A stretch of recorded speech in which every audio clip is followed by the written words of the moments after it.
Well, hello, folks out there in YouTube land. Got a big show lined up for you. Let's get right on into this thing. All right, yeah, we got a new coaches poll out. That's always interesting to take a look at.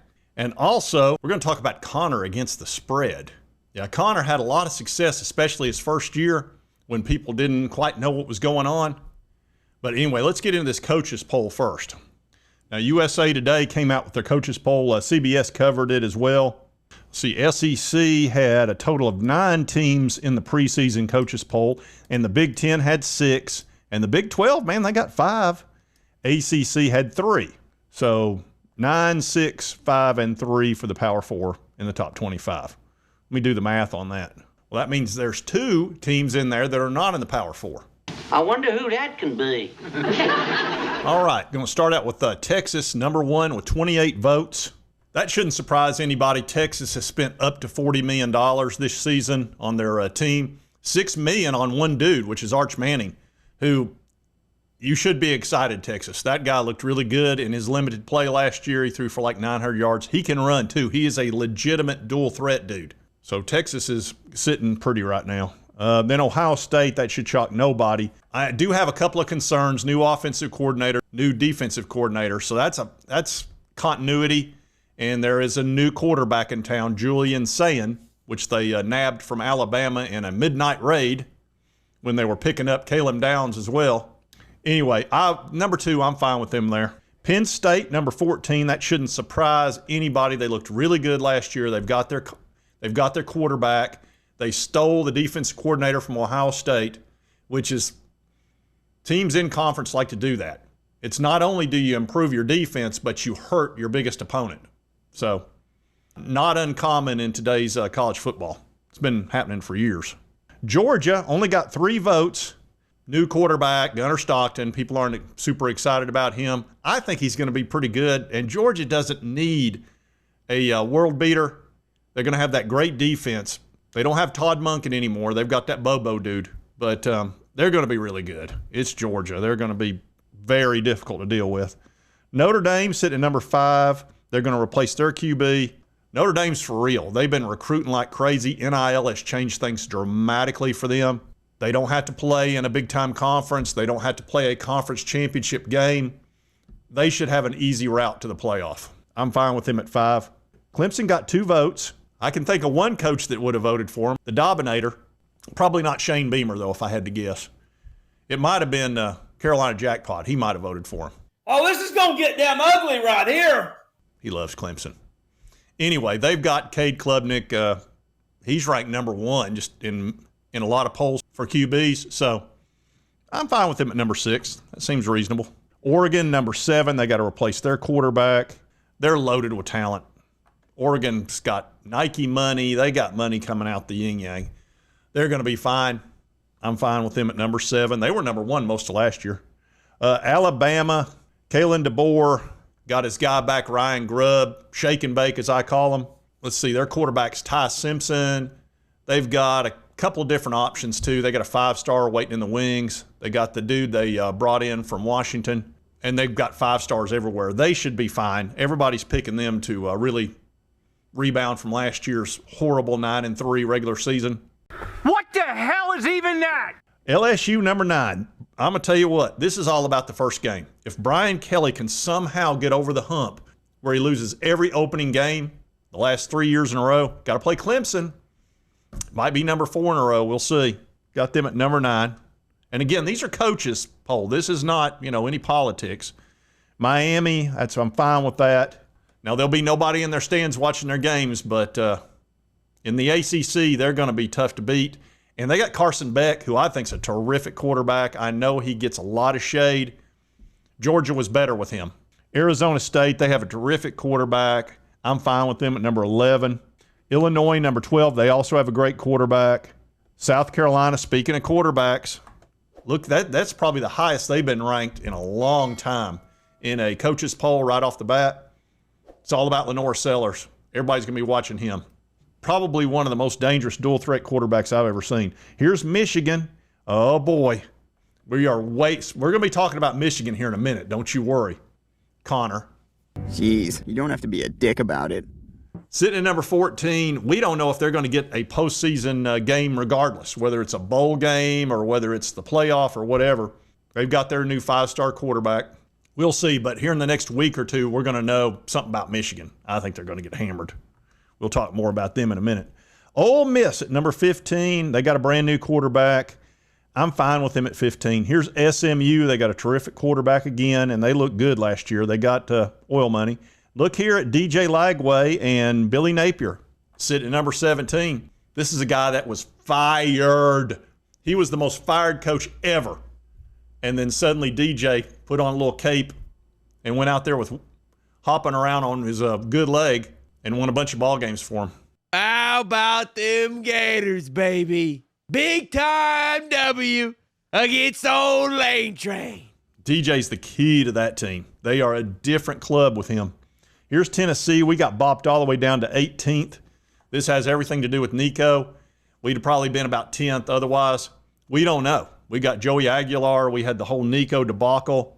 He's out at UCLA because he needed to be surrounded with a lot more talent and took a 50% pay cut because he doesn't care about money. Anyway, they got us. They demoted us to 18th. Here's Indiana, the toughest schedule I've ever seen last year. They're at 19. I'm sure this year's schedule is just as tough. Here's Kansas State at number 20. Texas A&M at 21. They're tied with Iowa State at 21. Here's BYU. BYU doesn't have their quarterback, so who knows? Here's Texas Tech. That's oil money. And Boise State. That's what, group of 5?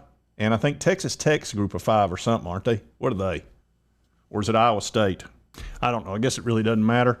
No, and I don't care. I'm going to tell you. Oklahoma got a bunch of votes. Of course, they've got Mateer.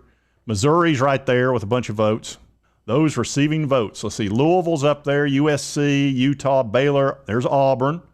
Iowa, Memphis, Army. All the way. There's Georgia Tech. TCU getting a little love. Arkansas. Look at Vandy down there with 3 votes. Now, here's something very interesting. Let's take a look at who was ranked number 1 in the previous years and how they did. Did they manage to stay number 1? It's really hard to do that. In baseball, it's impossible. Let's see. Georgia lost in the quarterfinals when they were ranked number 1 right off the bat. Here's Georgia. They missed the call. I remember they were 13-1. That's why we had to have a playoff. That team, good grief. Here's Alabama. They were ranked number 1 starting out in 22. They went 11-2, missed the playoff. Another team that should have been in a playoff had we had a real one. Alabama lost in the national championship in 21. Clemson lost in the semifinals in 19. They lost the national title, 14-1. Let's see, in 18, they lost the national championship game. Alabama, they actually won it. So it was 2017 last time somebody was ranked number 1 and finished number 1. And then all the way back to 15. So that's what the coaches think. Now, you can kind of take, I don't know if you can take politics out of anything, but that gives you a pretty good idea where people think they're going to legitimately finish. You know, these guys should know what they're talking about. Now, let's take a minute to talk about our guy, Connor Stallions. Sign stealer guy. One of the things that interested me the most was the spread, because I've talked to you about the spread of Tennessee versus South Carolina in 2022, and we'll come back to that in a minute. But when Connor Stallions showed up in 2021, the spread got destroyed. And here it talks about his tenure. It said in 2021, Stallions was a volunteer assistant coach at Michigan, working with the football team. Not a full-time staff member, he had been involved with the program for several years. His tenure was marked by his developing a system to decipher opponents' signals, which would later become a central part of the Michigan football sign-stealing scandal. My question is, I wonder if that had any effect on how the team did, especially against the spread. Well, let's take a look at it here on team rankings. Let's see. After a bye, 1-0. After a loss, 1-0. After a home underdog or away underdog, 1-0.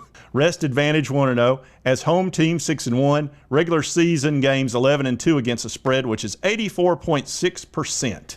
By the way, that was number 1 team against the spread that season. Vegas does not miss by 84%.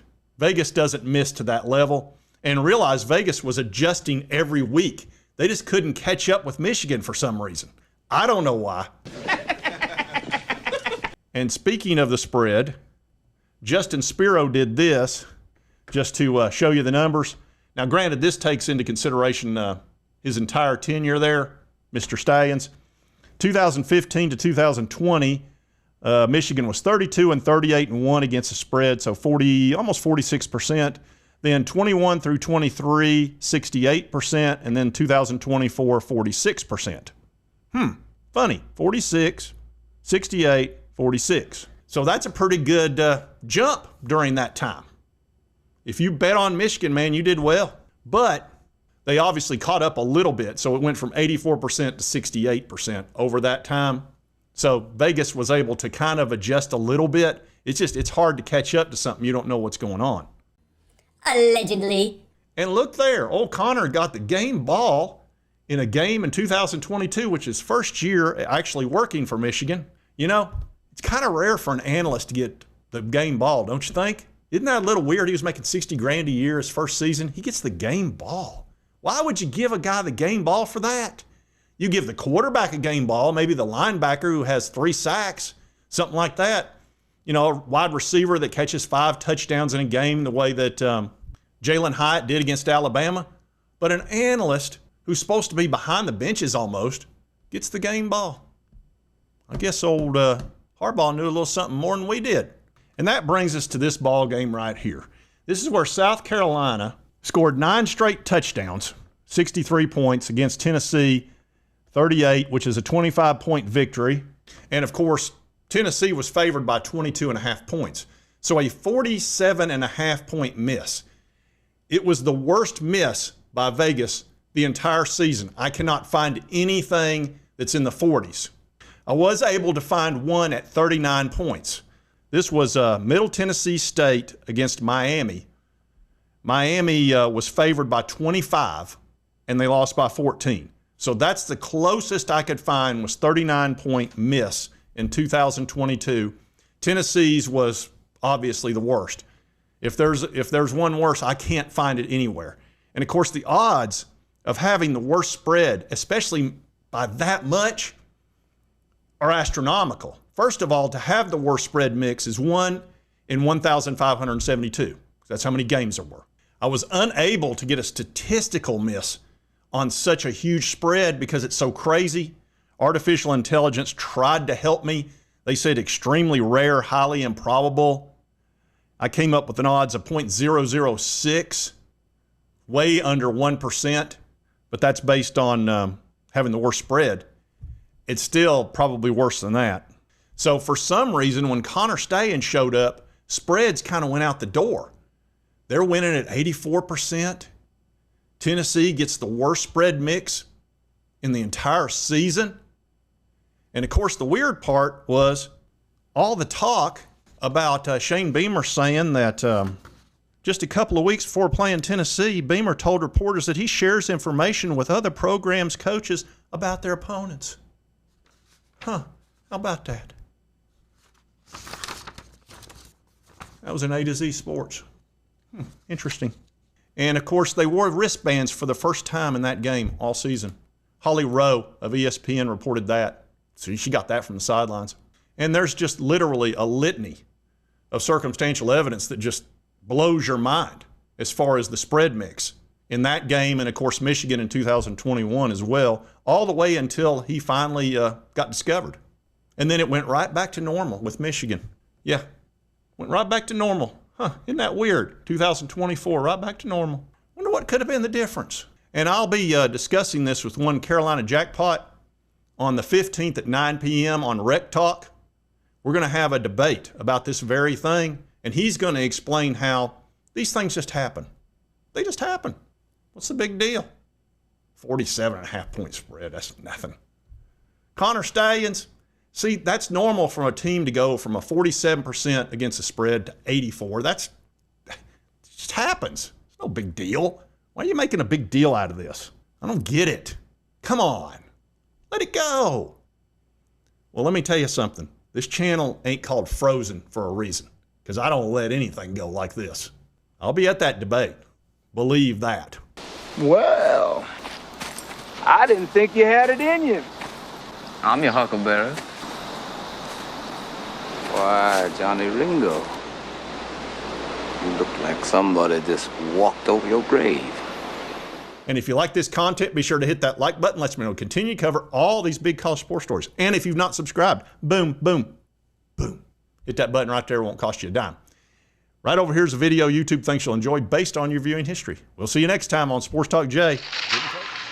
When dealing with powerful criminal elements, one can never be too well prepared.